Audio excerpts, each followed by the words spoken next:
So today we are talking about a topic that consumers love and restaurateurs hate, reservation systems. So first, let's, I guess, go down the line and talk about what reservation systems you guys use and what your policies are and how you handle keeping reservations for your guests.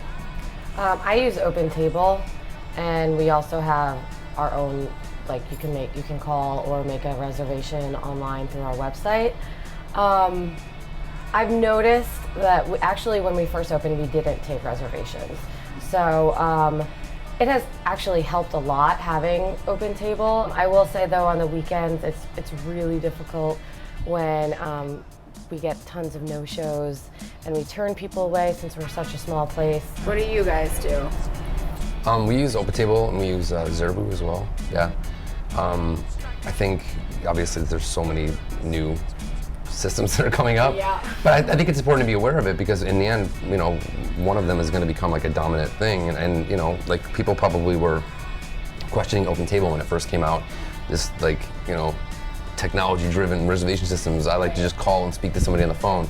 And when we first opened, we didn't take reservations either, and it actually was a super frustrating point for our guests. Like they were not happy that they couldn't get a reservation. Right. And then also, if you don't allow reservations, people all come at dinner time. Yeah, which is like 7. Everybody wants to eat at 7:30, 8 o'clock. Mm-hmm. So then you have your tables are empty all night long, and then all at once your whole restaurant's full, and then they all leave. So you really miss out on the opportunity of, I think, generating revenue for the restaurant, which is important. I mean, you know, as much as we're here to feed people, it's a business, and we ideally want to be able to keep the lights on and pay our employees and all that stuff. So figuring out a way to an OpenTable, I think, has, you know, kind of started that and really created the standard for reservation systems. Not everybody wants to make a reservation when there's someone answering your phone, and I think you miss out on the opportunity to get guests in the door if you don't realize that technology is, you know, helping us, and it's there for at midnight. You know, all the times at midnight when you want to make a reservation in the restaurant you want to call, there's nobody answering the phone. You can just go online and do it, so it makes sense. Yeah.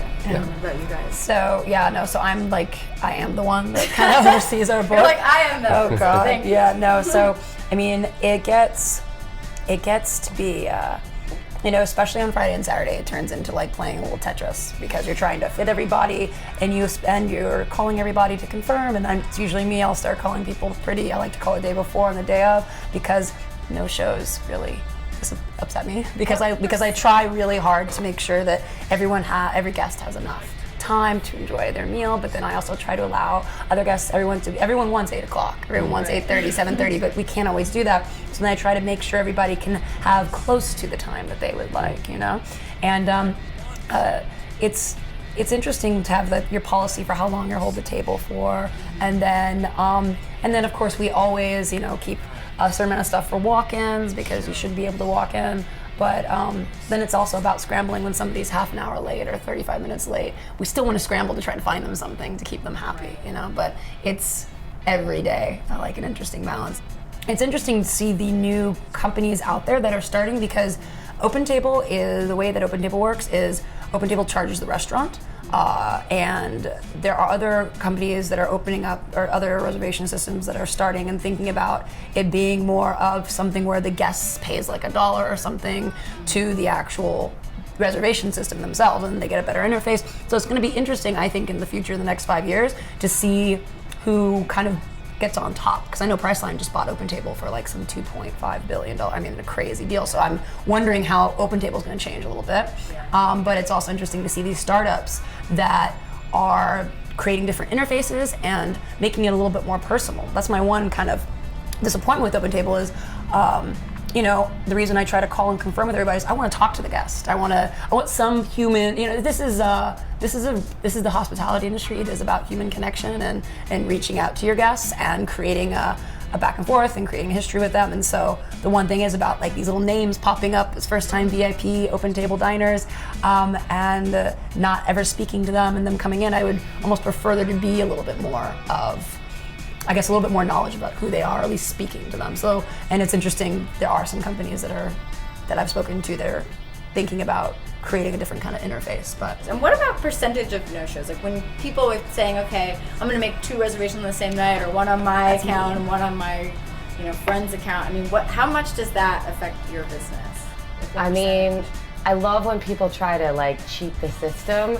Like either they do multiple reservations, you know, at different restaurants, and then they decide the day of like which one they want to do. Or if there's like, you know, an 8-top and they can't get an 8-top reservation, they like split it up in between like 3 or 4 different people, and then they're like, well, we all want to sit together. Oh my God, that's like, happened to you?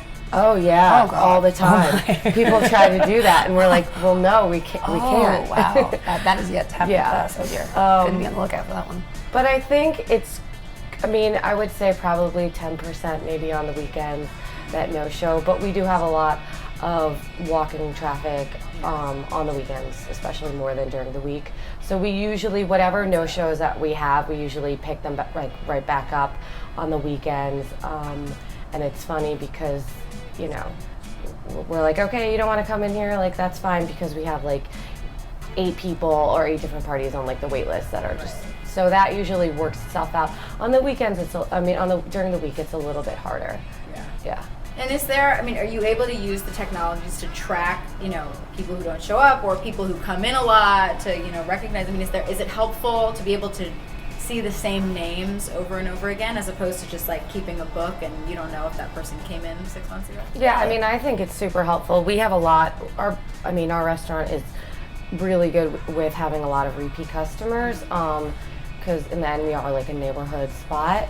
So even if we don't personally like recognize them like by face or whatever, we'll see that their name and that it's in the system. So I think that's really useful.